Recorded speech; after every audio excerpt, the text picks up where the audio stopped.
नमस्कार बच्चों, इस वीडियो लेक्चर में हम लोग डिस्कस करेंगे क्लास 8th के मल्टीपल चॉइस क्वेश्चंस। और जो मल्टीपल चॉइस क्वेश्चंस होंगे ये बहुत इंपॉर्टेंट चैप्टर के हैं जिसका नाम है stars and the solar system. तो साइंस का बहुत इंपॉर्टेंट चैप्टर है, चैप्टर नंबर 17। तो चलिए फर्स्ट क्वेश्चन देखते हैं। फर्स्ट क्वेश्चन में कहा गया है the object which twinkle are called. देखिए, जो ऑब्जेक्ट ट्विंकल करते हैं हमारे सोलर सिस्टम में उनको क्या कहा जाता है? They are called stars. Next question देखते हैं, क्वेश्चन नंबर 2 है। क्वेश्चन नंबर 2 में कहा गया है dash is the brightest object in the sky, night sky, the stars, the planet, the moon and many other objects in the sky are called celestial objects। ठीक है, तो देखिए आपको बताना है कि ब्राइटेस्ट ऑब्जेक्ट हमारा क्या है इनमें से। तो ब्राइटेस्ट ऑब्जेक्ट हमारे नाइट स्काई में होता है मून। नेक्स्ट क्वेश्चन देखते हैं, क्वेश्चन नंबर 3 है। क्वेश्चन नंबर 3 में कहा गया है the day on which the whole disc of moon is visible. अब देखिए, पूरा मून जब विजिबल होता है तब उसको क्या कहा जाता है? तब उस मून को कहा जाता है फुल मून डे, या उस मून को कहते हैं हम लोग फुल मून। ठीक है, और जब बिल्कुल भी मून विजिबल नहीं होता है तो उसको कहते हैं हम लोग नो मून। ठीक है, next is on the 15th day from full moon. अब देखिए, जो 15वां दिन होता है फुल मून से, the moon is not visible, this day is known as new moon day. तो उसको क्या न्यू मून डे बोलते हैं? तो बिल्कुल that is called new moon day. तो बिल्कुल ये ऑप्शन जो है ये क्या है? बिल्कुल सही है। ठीक है, न्यू मून डे उसको बोला जाता है। Next is the next day of new moon day, only a small portion of the moon appears in the sky. अब देखिए, जो अगला दिन होता है न्यू मून डे में बिल्कुल भी चांद नहीं दिखाई पड़ता, बिल्कुल भी मून अपीयर नहीं करता है। ठीक है, और उसके अगले दिन जब आप देखेंगे तो बिल्कुल छोटा सा, बिल्कुल पतला सा इसका एक क्रिसेंट दिखाई पड़ता है। और इस मून को क्या कहा जाता है? This moon is called crescent moon. ठीक है, तो this is called crescent moon.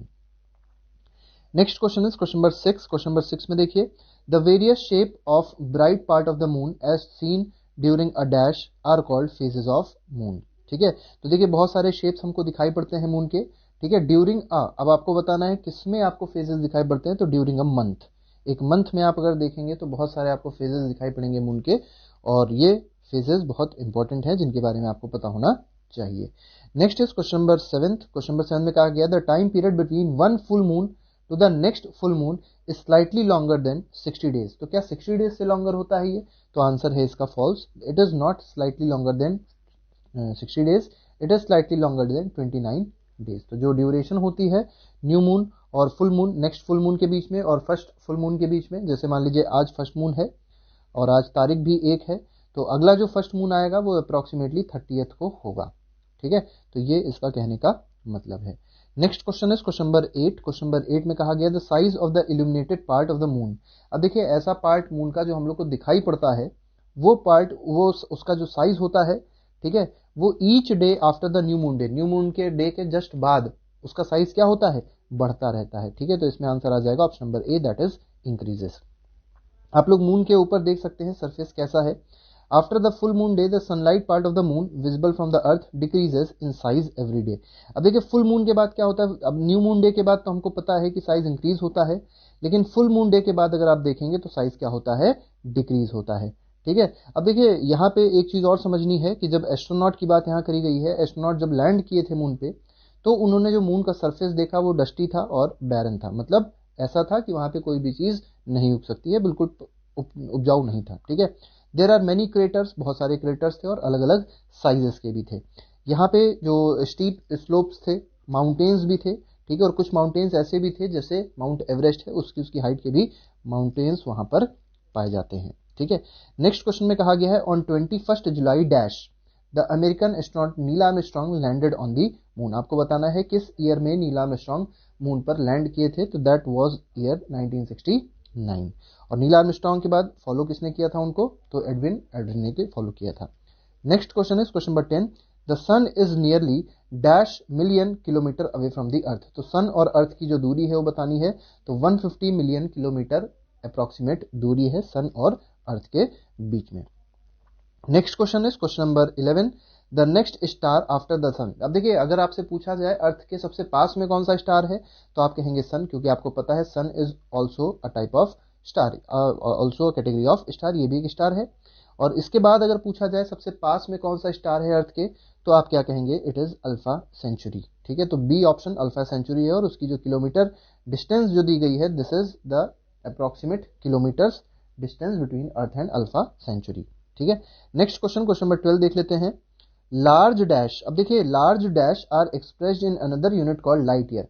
आपको बताना है लाइट ईयर से हम लोग किस चीज को मेजर करते हैं, तो लार्ज डिस्टेंस, जो बहुत बड़ी बड़ी डिस्टेंसेस होती हैं, ठीक है, जैसे अर्थ और सन के बीच में जो डिस्टेंस है उसको हम लोग किस में रिप्रेजेंट करते हैं, लाइट ईयर में रिप्रेजेंट करते हैं।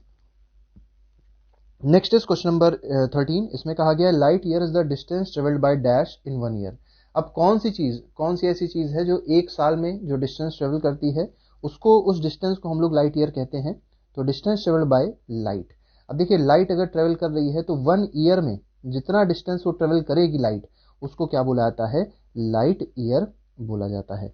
और लाइट की अगर आपसे स्पीड पूछी जाए तो 3 × 10⁸ मीटर पर सेकेंड होती है स्पीड, या इसको ऐसे भी लिख सकते हैं 3 लाख किलोमीटर पर second. This is also the speed of light, ठीक है, in vacuum. Next question is speed of light is approximately, तो 300,000, मतलब ये 3 लाख लिखा हुआ है तो 3 लाख किलोमीटर पर सेकेंड हो जाएगा। Next question is question number 15, इसमें कहा गया है the distance of the sun from the earth may be said to be about dash light minutes. तो देखिए सन और अर्थ के बीच में जो डिस्टेंस है वो अबाउट कितना लाइट मिनट्स है ये आपको बताना है, तो it is about 8 light minutes, ठीक है, अप्रोक्सीमेट वैल्यू दी गई है। Next question is the distance of Alpha Centauri is about 4.3 light years, तो यहाँ पे हमको ऑप्शन दे ही दिया है, तो 4.3 आपको याद रखना है कि अल्फा सेंचुरी की जो डिस्टेंस है अर्थ से वो अप्रोक्सीमेट कितनी है, 4.3 लाइट ईयर्स है, ठीक है। Next is the star appears to move from, अब स्टार किधर से किधर मूव करते हैं आपको ये बताना है कि स्टार का जो मोशन होता है वो हम लोग को कैसा दिखाई पड़ता है, तो it appears to move from east to west. Next question is question number 18, there is actually a star, the pole star, which is situated in the direction of Earth's axis and it does not appear to move। अब देखिए जो pole star है वो, जैसे ये मान लीजिए अर्थ है तो बिल्कुल इसकी नॉर्थ एक्सिस पे यहाँ पे होगा, तो इसको अगर आप देखेंगे पोल स्टार को, ये तो ये मूव करता दिखाई नहीं पड़ता है, बिल्कुल अपनी जगह रेस्ट पे दिखाई पड़ता है, तो जो स्टेटमेंट दिया गया है this is true. Next question is question number 19, question number 19 में कहा गया है the stars forming a group has recognisable shape is called. तो देखिए कोई कुछ ऐसे स्टार्स होते हैं जो ग्रुप में एग्जिस्ट करते हैं और उनका शेप रिकॉग्नाइजेबल होता है, तो उनको क्या कहा जाता है, दे आर कॉल्ड कॉन्स्टिलेशन, ठीक है, तो 19 का आंसर हो जाएगा constellation.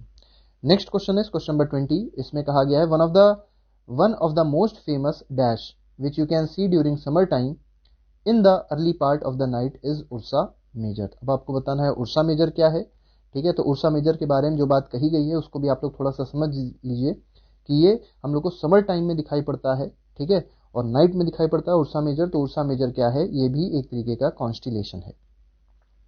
Next question is question number 21, dash is also known as big dipper, great bear और सप्तऋषि। तो उर्सा मेजर के ही ये तीनों नाम है, इसको बिग डिपर भी कहते हैं, इसको ग्रेट बियर भी कहते हैं और इसको सप्तऋषि भी कहते हैं। सप्त मतलब होता है 7, तो 7 स्टार्स का जो कॉम्बिनेशन है दैट इज कॉल्ड सप्त ऋषि, ठीक है।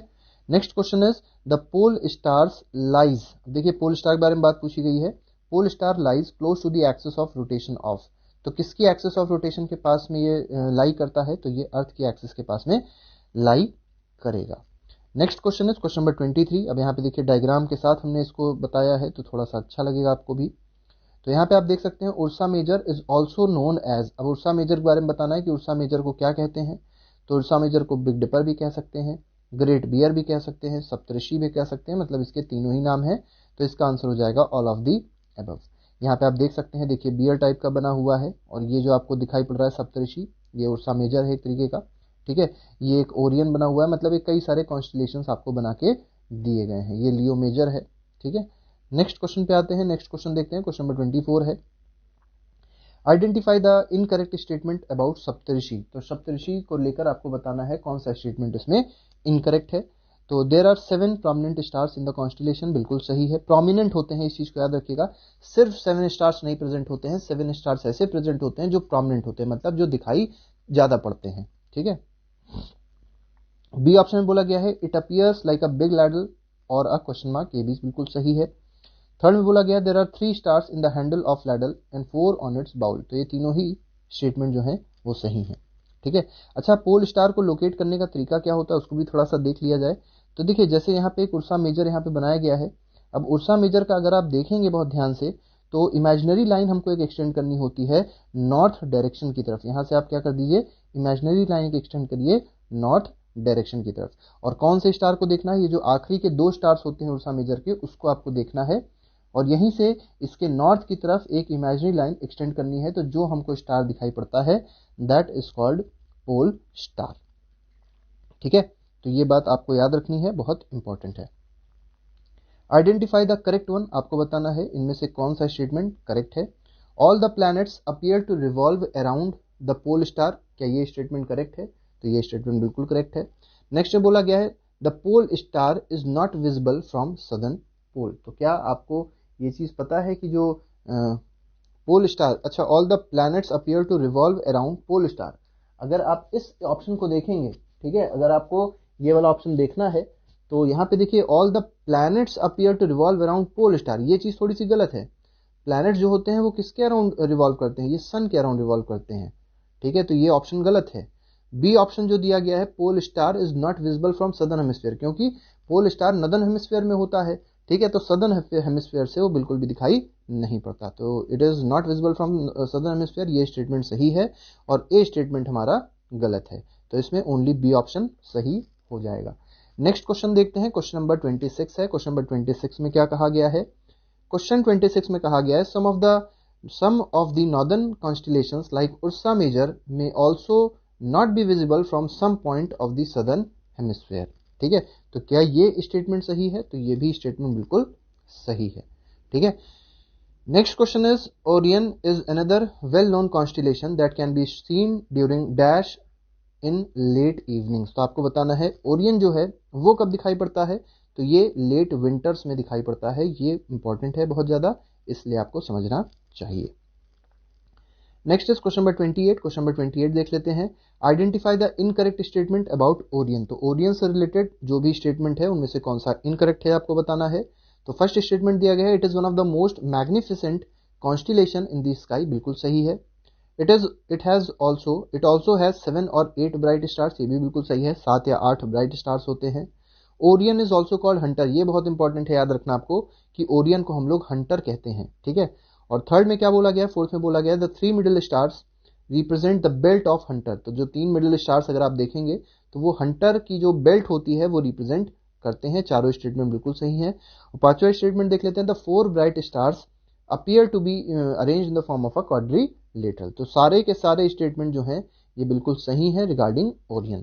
ठीक है, next is question number 29। Question number 29 में कहा गया है विच स्टार या which is the brightest star in the sky located close to Orion. तो ओरियन के बिल्कुल पास में है और ब्राइटेस्ट स्टार जो होता है वो आपको बताना है कौन सा है, तो वो है serious.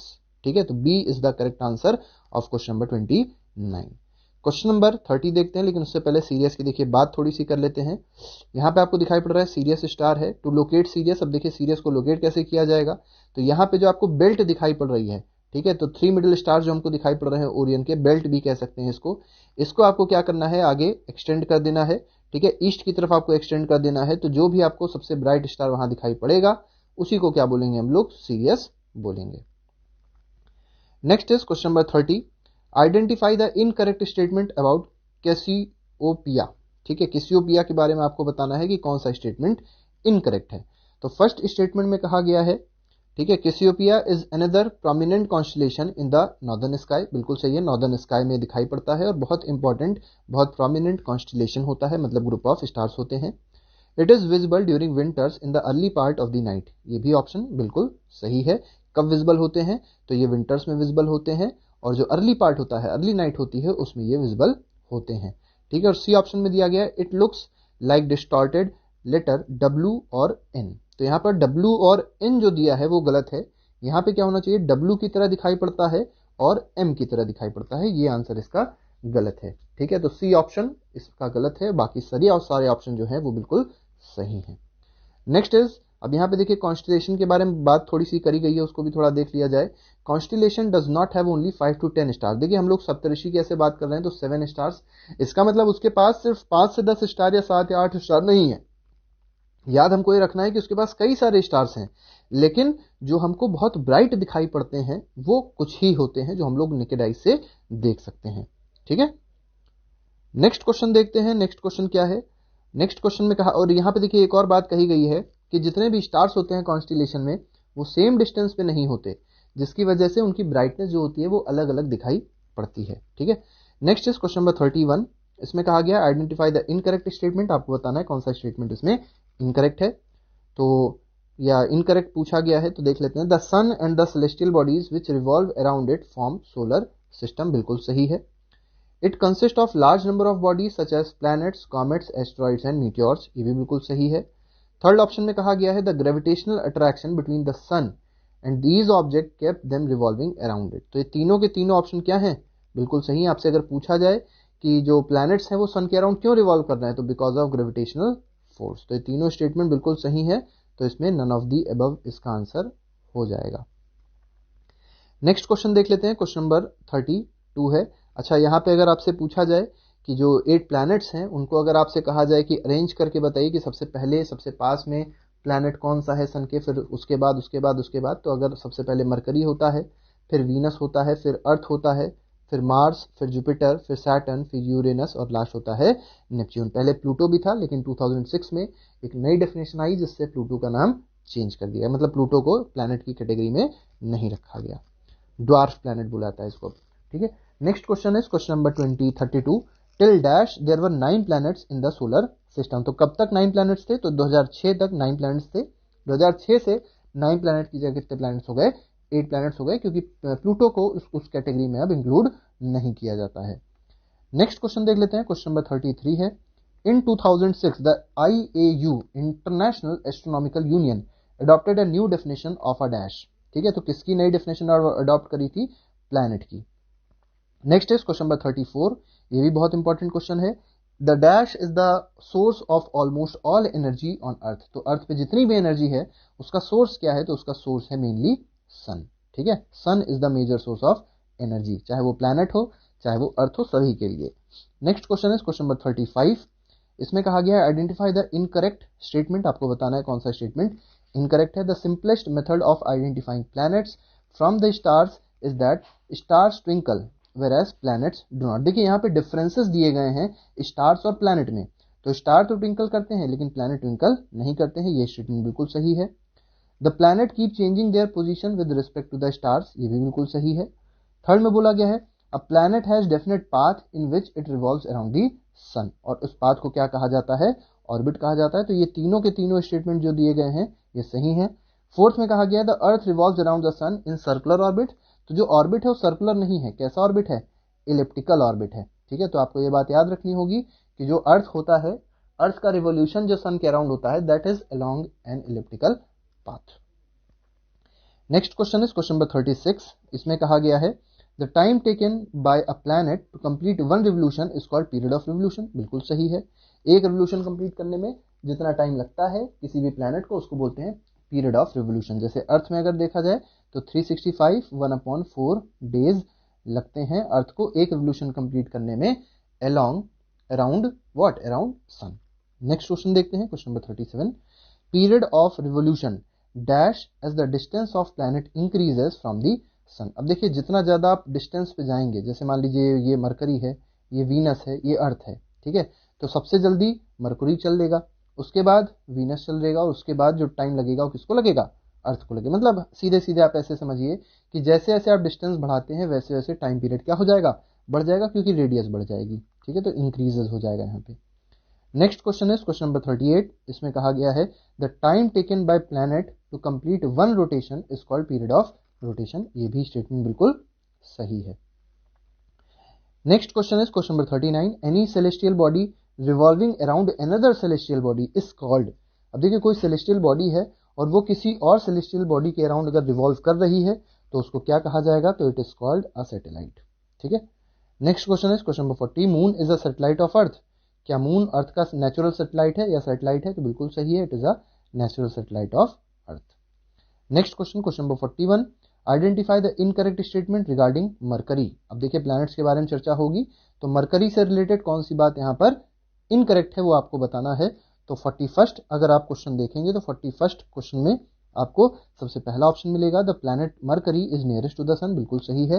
It is the smallest planet in our solar system, ये भी बिल्कुल सही है। सेकंड थर्ड में बोला गया है since it is very close to the sun it is very difficult to observe it as most of the time it is hidden to the glare of sun. बिल्कुल सही है, तीनों ऑप्शन बिल्कुल सही है, दिखाई नहीं पड़ता क्योंकि ये छुपा रहता है जो सूरज की चमक होती है उसमें। नेक्स्ट बोला गया however it can be observe just before the sunrise और just after the sunset near the horizon. ये भी बिल्कुल सही है। तो चारों के चारों स्टेटमेंट जो दिए गए हैं regarding Mercury they are all correct. ठीक है, next question is question number 42। 42 में कहा गया Mercury has dash satellites of its own. तो अपने कितने सैटेलाइट है मरकरी के पास में? तो मरकरी के पास एक भी सैटेलाइट नहीं है। 42 का आंसर क्या हो जाएगा? It will be option number C. Question number 43 देख लेते हैं। Identify the incorrect statement regarding Venus. Venus से रिलेटेड कौन सा स्टेटमेंट इसमें इनकरेक्ट है ये आपको बताना है। तो Venus is earth's nearest planetary neighbour. क्या वीनस जो है अर्थ का नियरेस्ट प्लैनेटरी नेबर है? तो ये स्टेटमेंट सही है। नेक्स्ट बोला गया है it is the brightest planet in the night sky. ये भी स्टेटमेंट सही है। थर्ड में बोला गया है, थर्ड ऑप्शन देखिए, इसमें कहा गया sometimes Venus appears in the eastern sky before sunrise and sometimes it appears in the western sky just after sunset. ठीक है, और इसी को इसीलिए हम लोग कहते हैं मॉर्निंग स्टार या इवनिंग स्टार। तो चारों के चारों स्टेटमेंट जो वीनस से रिलेटेड दिए गए हैं दे आर ऑल करेक्ट। तो कोई भी इसमें इनकरेक्ट आपको नहीं मिलेगा। नेक्स्ट क्वेश्चन, क्वेश्चन नंबर 44 है। वीनस से रिलेटेड और भी कुछ बातें पूछी गई हैं। वीनस हैज नो मून और सैटेलाइट ऑफ इट्स ओन। तो वीनस के पास कोई मून नहीं है, ये बिल्कुल सही है। ठीक है, सेकंड बोला है rotation of Venus on its axis is somewhat unusual. बिल्कुल सही है, अनयूजुअल होता है जो रोटेशन होता है। ठीक, क्यों अनयूजुअल है? क्योंकि rotates from east to west while the earth rotates from west to east. अब देखिए वीनस की बात अगर करी जाए, ठीक है, और यूरेनस की बात करी जाए, ये दो ऐसे प्लैनेट्स होते हैं जो ईस्ट से वेस्ट रिवोल्यूशन करते हैं, रोटेशन करते हैं, और जो अर्थ होता है और बाकी जो प्लैनेट्स होते हैं वो वेस्ट टू ईस्ट रोटेशन करते हैं। ठीक है, तो वीनस के पास दो मून या सैटेलाइट है, ये ऑप्शन गलत हो जाएगा। तो D option is wrong. Next question is question number 45। इसको देख लेते हैं। The dash is only planet in the solar system on which life is known to exist. तो सबको पता होगा अर्थ एक ऐसा प्लैनेट है जहां पर लाइफ एग्जिस्ट करती है, और क्योंकि यहाँ पे कुछ स्पेशल इन्वायरमेंटल कंडीशंस कुछ ऐसी हैं जो लाइफ को एग्जिस्ट कराती हैं। अब कैसी इन्वायरमेंटल कंडीशंस हैं? जैसे राइट डिस्टेंस है, सन से दूरी इसकी बिल्कुल प्रॉपर है, राइट टेम्परेचर रहता है, ठीक है, वाटर की प्रेजेंस है और सुटेबल एटमॉस्फेयर है, उसके साथ ही साथ एक ओजोन की परत भी है, एक ओजोन की लेयर भी है। आपको कमेंट बॉक्स में लिख के बताना है कि ओजोन की लेयर किस हमारे एटमॉस्फेयर की लेयर में पाई जाती है। ठीक है, ऑप्शन है ट्रोपोस्फेयर, स्ट्रेटोस्फेयर, मीजोस्फेयर या एक्सोस्फेयर। ठीक है, नेक्स्ट क्वेश्चन, क्वेश्चन नंबर 46 है। From the space the earth appears. तो अर्थ का कलर क्या अपीयर करता है? Due to reflection of light from water and land mass of the surface. तो लैंड मास और वाटर का जो रिफ्लेक्शन होता है उसकी वजह से जो अर्थ का रिफ्लेक्शन, जो अर्थ का अपीयरेंस है वो होता है ब्लू ग्रीन। ठीक है, नेक्स्ट इज क्वेश्चन नंबर 47। इसमें कहा गया है identify the correct incorrect statement regarding earth. तो अर्थ से रिलेटेड कौन सा स्टेटमेंट इनकरेक्ट है ये आपको बताना है। तो क्वेश्चन नंबर 47 में देखेंगे the axis of rotation of earth is not perpendicular to the plane of orbit. बिल्कुल सही है। नेक्स्ट बोला गया the tilt is responsible for change of seasons of the earth. ये भी सही है। देखिए टिल्ट की वजह से ही याद रखिएगा सीजन में चेंजेस आते हैं। आपको पता होगा अर्थ में हम लोग के पास बहुत सारे सीजन्स आते हैं। ठीक है, विंटर्स होता है, समर्स होता है, ऑटम होता है। तो वो सब किसकी वजह से हो रहा है? क्योंकि अर्थ टिल्टेड है। ठीक है, next is the earth has only one moon. ये भी सही है। और नेक्स्ट में बोला गया the tilt is responsible for change of weather on earth. तो देखिए वेदर और सीजन में डिफरेंस है। वेदर नहीं चेंज हो रहा है, वेदर में जो चेंजेस हो रहे हैं वो और भी बहुत सारे कारण होते हैं उसकी वजह से हो रहे हैं। तो यहाँ पे ये वाला ऑप्शन गलत आप कह सकते हैं, बाकी सारे ऑप्शन क्या हो जाएंगे? सही हो जाएंगे। ठीक है, नेक्स्ट इज क्वेश्चन नंबर 48। 48 में कहा गया which planet appear slightly reddish. अब लाल कलर का प्लैनेट है और उसको रेड प्लैनेट भी कहते हैं। तो आपको पता होगा मंगल ग्रह उसको हिंदी में कहा जाता है, और वो है क्या? उसका नाम है मार्स। ठीक है, next is Mars has dash number of natural satellite. तो कितने मून है मार्स के पास में? 2 मून है। इसका जो नाम है फोबोस और डीमोस है। ठीक है, next is question number 50। Dash is the largest planet of solar system. तो इसका आंसर जुपिटर है। Jupiter is the largest planet of solar system. ठीक है, बृहस्पति कहते हैं इसको। 51 देख लेते हैं। 51 में क्या कहा गया है? Identify the incorrect statement regarding earth. तो अर्थ से रिलेटेड कौन से स्टेटमेंट इसमें गलत हैं ये आपको बताना है। The plane of equator is called equatorial plane. बिल्कुल सही है। The plane in which earth revolves round the sun is called orbital plane of the earth. ये भी बिल्कुल सही है। थर्ड बोला गया है द दीज टू प्लेन्स, मतलब जो दोनों प्लेन दिए गए फर्स्ट और सेकंड इक्वेशन में, फर्स्ट और सेकंड पार्ट में, ये दोनों प्लेन्स आपस में 23.5 डिग्री पे इंक्लाइंड है, ये भी ऑप्शन बिल्कुल सही है।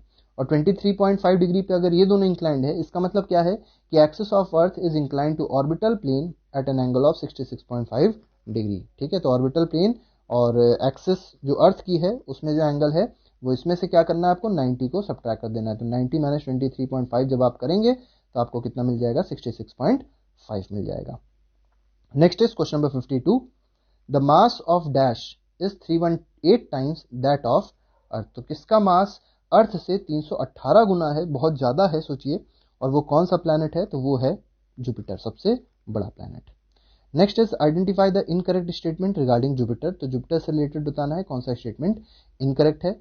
तो लार्ज नंबर ऑफ सैटेलाइट्स है, बिल्कुल सही है। It also has faint rings around it, ये भी बिल्कुल सही है। You can easily recognise Jupiter as it appears quite bright in the sky, ये भी सही है। ठीक है, 53 में अगर आप देखेंगे तो कोई भी स्टेटमेंट आपको गलत नहीं मिलेगा, क्योंकि चारों के चारों जो स्टेटमेंट हैं वो सही दिए गए हैं। If you observe it with the help of telescope you can C 4 of its large moons. तो 4 बड़े बड़े मून आपको दिखाई पड़ जाएंगे अगर आप टेलीस्कोप से जुपिटर को देखते हैं, तो इसमें कोई भी ऑप्शन गलत नहीं है। ठीक है, next is question number 54, beyond Jupiter is Saturn which appears dash in colour. अब आपको बताना है सैटर्न का जो कलर होता है वो कैसा होता है। सैटर्न को शायद हिंदी में शनि कहा जाता है। ठीक है, तो सैटर्न का कलर आपको बताना है क्या होता है, तो बहुत सिंपल है, सैटर्न का कलर होता है येलोइश। ठीक है, नेक्स्ट इज क्वेश्चन नंबर 55, इसमें क्वेश्चन में कहा गया है इनकरेक्ट स्टेटमेंट बताना है क्या होता है। These rings are not visible. ठीक है, सैटर्न से रिलेटेड बात पूछी गई, there are rings which are not visible with the naked eyes, बिल्कुल ठीक है। बी ऑप्शन में कहा गया you can observe them with a small telescope, ये भी सही है, छोटे से टेलीस्कोप से आप उन रिंग्स को देख सकते हैं। कभी कभी लोग DSLR से भी देख लेते हैं रिंग्स को। नेक्स्ट में कहा गया है Saturn can also has large number of satellite, ये भी बिल्कुल सही है। फोर्थ में कहा गया है one interesting thing about Saturn is that least dense among all the planets. मतलब सबसे कम डेंसिटी अगर किसी प्लैनेट की है तो वो किसकी है, सैटर्न की। और इसकी इतनी कम डेंसिटी है कि density is more than that of water, ये गलत है, वाटर से कम डेंसिटी है इसकी। तो इसमें जो ऑप्शन गलत होगा that will be option number ई। ठीक है, तो आपको याद रखना है कि सैटर्न की डेंसिटी इतनी कम है कि वो पानी की डेंसिटी से भी कम है। ठीक है, मतलब पानी पे भी वो फ्लोट करने लग जाएगा, ये हालत है सैटर्न की। ठीक है, 56 देख लेते हैं, like Venus dash also rotates from east to west. अभी हमने बताया था वीनस और यूरेनस ऐसा करते हैं। The most remarkable feature of dash is that it has highly tilted rotational axis. तो रोटेशनल एक्सिस सबसे ज्यादा किसकी टिल्टेड है, तो वो है यूरेनस की। ठीक है, और वो ऐसा लगता है कि वो रोल कर रहा है। ठीक है, रोल कर रहा है एक साइड पे, इस तरीके का वो लगता है। नेक्स्ट क्वेश्चन है 58, identify the correct incorrect one regarding planets. तो प्लैनेट से रिलेटेड कौन सा स्टेटमेंट इनकरेक्ट है। मरकरी, वीनस एंड मार्स और कॉल्ड इनर प्लैनेट्स, सही है। Inner planets have few moons, ये भी सही है। The planets outside the orbit of Mars namely Jupiter, Saturn, ये भी सही है, देखिए। ठीक है, इनको आउटर प्लैनेट्स कहते हैं। तीनों ही स्टेटमेंट सही हो गए।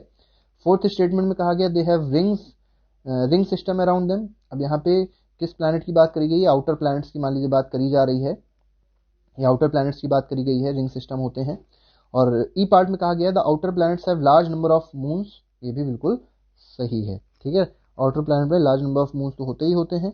ठीक है, तो इसमें कोई भी स्टेटमेंट गलत नहीं होगा, नन ऑफ दी अबव। ठीक है, लेकिन अगर यहाँ प्लैनेट्स अगर आप देखना चाहें तो डी स्टेटमेंट इसमें आप गलत कह सकते हैं, क्योंकि जो प्लैनेट्स हैं सारे प्लैनेट्स में रिंग सिस्टम नहीं होता। ठीक है, कुछ ही प्लैनेट्स में आपको रिंग सिस्टम मिलेगा।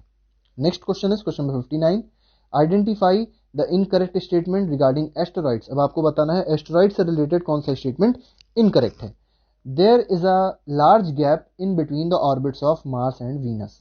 अब मार्स और वीनस के बीच में लार्ज गैप नहीं होता है, मार्स और किसके बीच में होता है, देखिए आप लोग देख सकते होंगे, यहाँ मार्स है, यहाँ जुपिटर है, इनके बीच में लार्ज गैप है जिसमें एस्टेरॉइड एग्जिस्ट करते हैं। ठीक है, तो ये मार्स और जुपिटर होना चाहिए, मतलब पहला ही स्टेटमेंट हमारा क्या हो जाएगा, गलत हो जाएगा। Next statement is B, this gap is occupied by large number of small objects that revolve around the sun, these are called asteroids. तो बिल्कुल सही है, आप लोग यहाँ पे देख सकते हैं बहुत छोटे छोटे ऑब्जेक्ट्स होते हैं जो रिवॉल्व करते हैं सन के अराउंड, उनको क्या कहा जाता है, they are called asteroids. Asteroid can be only seen through large telescope, तो ये दोनों ऑप्शन बिल्कुल सही है। नेक्स्ट इज क्वेश्चन नंबर 60 में कहा गया है इनकरेक्ट स्टेटमेंट बताना है। इसमें दिया गया है पहला statement, a comet appears generally as bright head with a long tail. तो हेड जो होता है कॉमेट का बहुत ब्राइट आपको दिखाई पड़ेगा, और जो टेल होगी, जो पूंछ होती है, बहुत लंबी दिखाई पड़ेगी। बिल्कुल सही है। सेकंड बोला गया है the length of tail grows in size as it approaches the sun. ठीक है, तो अगर वो सन की तरफ अप्रोच करता है तो जो टेल होती है वो लंबी होती चली जाती है। बिल्कुल सही है। थर्ड में कहा गया the tail of comet is always directed away from the sun. ये भी ऑप्शन बिल्कुल सही है। तो तीनों ऑप्शन बिल्कुल सही है, तो कोई भी इसमें गलत नहीं होगा। ठीक है। Many comets are known to appear periodically. ठीक है, अब देखिए हर बार हमेशा कॉमेट्स आते रहते हैं। अब आपको पता होगा one such comet Halley's comet which appear after every dash years. आपको बताना है हेलीस कॉमेट कितने साल में एक बार आता है। बहुत इंपॉर्टेंट ये क्वेश्चन है, तो इसका आंसर है 76 ईयर्स। ठीक है। Next is question number 62। अब लास्ट जो हेलीस कॉमेट आया था वो आपको बताना है कब आया था। तो हेलीस कॉमेट लास्ट आया है सी, दैट इज 1986 में लास्ट बार आया था। अब फिर से 76 ईयर्स बाद आएगा। ठीक है। 63 क्वेश्चन देख लेते हैं। Identify the incorrect statement regarding meteors. तो मीटियोर से रिलेटेड आपको बताना है कौन सा स्टेटमेंट इनकरेक्ट है। A meteor is usually a small object that occasionally enters earth atmosphere. ठीक है, तो अर्थ एटमॉस्फेयर में एंटर कर जाता है। ओकेजनली मतलब कभी कभी। ठीक है। It has very high speed. बिल्कुल सही है, दोनों स्टेटमेंट सही हैं। The friction due to atmosphere heats it up. ठीक है, तो फ्रिक्शन इतना ज्यादा होता है क्योंकि स्पीड ज्यादा है, फ्रिक्शन ज्यादा होगा, मास ज्यादा होता है, तो उससे वो जल जाता है, गर्म हो जाता है। It glows and evaporates quickly. तो तुरंत ग्लो हो जाता है और तुरंत वो खत्म हो जाता है। तो कोई भी स्टेटमेंट इसमें गलत नहीं है, तो none of the above. Next is question number, अब यहाँ पे थोड़ा सा ये भी आप लोग चाहें तो देख सकते हैं कि मीटियोर्स क्या होते हैं। 64 देख लेते हैं। 64 में कहा गया है the body that reaches the earth is called. अब देखिए जो अर्थ तक पहुंच जाते हैं उनको क्या कहते हैं, they are called meteorite. Next is 65। When the earth crosses the tail of comet swarms of meteors are seen. ठीक है, अब देखिए जब अर्थ क्रॉस कर जाते, when the earth crosses the tail of a comet swarms of meteors are seen, these are known as dash showers. तो इनको क्या कहा जाएगा, इनको कहा जाएगा मीटियोर शावर्स कहेंगे। ठीक है। नेक्स्ट क्वेश्चन है question number 66। Dash was the first Indian satellite. तो पहला इंडियन सैटेलाइट क्या था, आर्यभट्ट था। ठीक है। नेक्स्ट इज इनसैट, IRS, कल्पना 1, एडुसैट, ये सब क्या हैं, तो ये सब सैटेलाइट्स हैं। नेक्स्ट इज ये सब आर्टिफिशियल सैटेलाइट्स हैं। Artificial satellites have many practical applications. तो बहुत सारी प्रैक्टिकल एप्लीकेशंस होती हैं। आपको बताने इनमें से कौन सी प्रैक्टिकल एप्लीकेशंस होती हैं। तो फोरकास्टिंग, वेदर फोरकास्टिंग मदद करता है, बिल्कुल सही है। टेलीविजन और रेडियो सिग्नल्स को ट्रांसमिट करने में मदद करता है, भी बिल्कुल सही है। रिमोट सेंसिंग बहुत इंपॉर्टेंट है, टेलीकम्युनिकेशन बहुत इंपॉर्टेंट है, तो तीनों में ही मदद करते हैं। तो इसका आंसर हो जाएगा ऑल ऑफ दी अबव। तो अब हम लोग डिस्कस कर लेते हैं कुछ एनसीईआरटी के क्वेश्चंस और एग्जाम्पलर के क्वेश्चंस। तो फर्स्ट क्वेश्चन देखिए, इसमें कहा गया है which of the following is not a member of solar system. तो आपको बताना है इनमें से कौन सा सोलर सिस्टम का मेंबर नहीं होता है। ठीक है, तो सोलर सिस्टम का मेंबर इसमें कौन सा नहीं होगा, एस्टेरॉइड है, सैटेलाइट है, कॉमेट भी है, कॉन्स्टिलेशन को आप चाहें तो मेंबर में नहीं रखेंगे। ठीक है। Next is question number 2। इसमें कहा गया है which of the following is not a planet of the sun. तो प्लैनेट कौन नहीं है सन का, तो प्लैनेट नहीं है सीरियस, ये एक स्टार होता है। ठीक है, स्टार आप लोग इसको बोल सकते हैं। ठीक है, serious. Next question is question number 3। Phases of moon occur because. अब देखिए जो फेजेस आते हैं मून में, आपने देखा होगा अलग अलग फेज होते हैं, जिबस होता है, ठीक है, क्रिसेंट होता है, फुल मून होता है, न्यू मून होता है। वो क्यों होता है ये आपको बताना है। तो थर्ड का जो आंसर हो जाएगा that will be option number A. We can see only a part of moon which reflects light towards us. ठीक है, क्योंकि रिफ्लेक्शन की वजह से हम लोग को मून दिखाई पड़ता है। तो जितना पार्ट हम लोग को दिखाई पड़ेगा उतना ही मून हम लोग को दिखाई पड़ता है। जिसका रिफ्लेक्शन, जितना रिफ्लेक्शन दिखाई पड़ेगा उतना ही पार्ट हम लोग को मून का दिखता है। फोर्थ क्वेश्चन देख लेते हैं। Sun appears to move from east to west around the earth. अब देखिए आपको पता होगा कि सूरज जो है ईस्ट से उगता है और वेस्ट से वेस्ट की तरफ डूब जाता है। अब ऐसा होता तो है, लेकिन इसका मतलब क्या है, इसका मतलब ये है कि अर्थ उल्टा काम कर रहा है। Earth is rotating from west to east. तो अर्थ का रोटेशन किधर से किधर होता है, वेस्ट से ईस्ट की तरफ होता है। इस ये सिर्फ यही आइडेंटिफाई या डिटरमाइन करना चाहता है, यही बताना चाहता है। तो west to east will be the correct answer. Next question is an astronaut standing on the surface of moon throws a ball upward. अब कोई एस्ट्रोनॉट था, मून पे खड़ा हुआ था, उसने बॉल ऊपर फेंकी। अब बॉल किधर जाएगी, तो बॉल ऊपर जाएगी और फिर वो किधर आ जाएगी, नीचे आ जाएगी, क्योंकि ग्रेविटी होगी वहां पे मून पे थोड़ी सी। हालांकि ग्रेविटी अर्थ की ग्रेविटी से 1/6 होती है, ये बात भी आप लोग याद रखिएगा। ठीक है, ग्रेविटी बहुत कम है वहां पे। Next is question number 6। Suppose a new planet is discovered between Uranus and Neptune. ठीक है, तो यूरेनस यहाँ होगा, नेपच्यून यहाँ होगा, सन यहाँ होगा। ठीक है, it's time period would be, अब इसका जो टाइम, जैसे मान लीजिए कोई प्लैनेट यहाँ पे आ गया, this is the new planet. ठीक है, अब इसका टाइम पीरियड क्या हो जाएगा, अब इसकी जो एक्सिस होगी, इसका जो ऑर्बिट होगा वो ये होगा। ठीक है, ये हमारा नेपच्यून है, तो नेपच्यून की जो टाइम पीरियड है सबसे ज्यादा है। ठीक है, तो नेपच्यून से तो इसका क्या होगा, कम ही तो होगा, तो हम लोग ये बोल सकते हैं लेस देन नेपच्यून। ठीक है, तो 6 का जो आंसर हो जाएगा वो हो जाएगा ऑप्शन नंबर ए। 7th क्वेश्चन देख लेते हैं। 7th क्वेश्चन क्या है, 7th question is the change of seasons on the earth occurs because of, तो अभी हम लोग ने क्वेश्चन देखा था, जो टिल्ट है, टिल्ट की वजह से ही पूरा चेंजेस आता है। ठीक है, तो यहाँ पे आप लोग डी ऑप्शन देख सकते हैं, the axis of rotation of earth is tilted with respect to plane of its orbit. ठीक है, next is question number 8 in the blanks बोले गए हैं, कुछ बहुत इंपॉर्टेंट है। The planet which is farthest from the sun, तो Neptune हो जाएगा। ठीक है, planet which appears reddish in colour, Mars हो जाएगा। A group of stars that appears to form pattern in the sky known as constellation, इसको कहेंगे। D option देख लेते हैं, celestial body that revolves around planet, ठीक है, इस नोन एज, तो सेलेस्टियल बॉडी जो प्लैनेट के अराउंड रिवॉल्व करती है उसको क्या कहते हैं, तो 8th का आंसर है सैटेलाइट कहते हैं उनको। ठीक है, नेक्स्ट इज शूटिंग स्टार्स और नॉट, एक्चुअली इनका नाम तो स्टार्स है लेकिन असलियत में स्टार नहीं होते हैं। ठीक है, next is question number part F देख लेते हैं। इसमें asteroids are form between the orbits of, तो मार्स और जुपिटर के ऑर्बिट के बीच में एस्ट्रॉइड्स पाए जाते हैं और इसको एस्ट्रॉइड बेल्ट भी कहा जाता है। ठीक है, तो मार्स और जुपिटर इसका आंसर हो जाएगा। ठीक है, next is part 9, question number 9 देख लेते हैं। ट्रू फॉल्स इसमें कहा गया है बताने को, तो pole star is a member of solar system, क्या पोल स्टार मेंबर होगा सोलर सिस्टम का, तो ये फॉल्स है। ठीक है, नेक्स्ट इज क्वेश्चन नंबर, इसमें पार्ट बी देख लेते हैं। पार्ट बी में क्या है, देखिए पोल स्टार को आप मेंबर कह भी सकते हैं, पोल स्टार क्योंकि एक स्टार है, पोल पे होता है, तो इसको हम लोग मेंबर में रखेंगे। ठीक है, तो इसका आंसर ट्रू रखिए, ज्यादा सही रहेगा आपके लिए। सेकेंड देख लेते हैं, बी ऑप्शन है, mercury is the smallest planet in the solar system, ये भी सही है। Uranus is the farthest planet, ये गलत है, नेपच्यून होता है। और D option is INSAT is artificial satellite, तो ये सही है, इनसैट एक आर्टिफिशियल सैटेलाइट है। ई ऑप्शन दिया गया है, there are 9 planets in the solar system, गलत है, 2006 तक 9 थे, 2006 से या 2006 के बाद जो प्लैनेट हो गए वो 8 हो गए, प्लूटो हट गया था। F is constellation Orion can be seen only with a telescope, 9th का आंसर आपको बताना है क्या होगा, तो ओरियन जो है विंटर्स में देखा जा सकता है, सिर्फ टेलीस्कोप से नहीं, वैसे भी नेकेड आई से भी देखा जा सकता है, तो इसका आंसर हो जाएगा फॉल्स। ठीक है, विंटर्स में जो लेट इवनिंग्स होती है उसमें ये चीज देखी जा सकती है, कॉन्स्टिलेशन जो ओरियन होता है।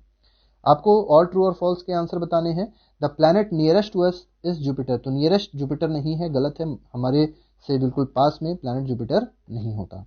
बी ऑप्शन देख लेते हैं, the all the stars are at same distance from us, गलत है, अलग अलग डिस्टेंस पे हैं सारे स्टार्स, डिफरेंट डिस्टेंस पे है।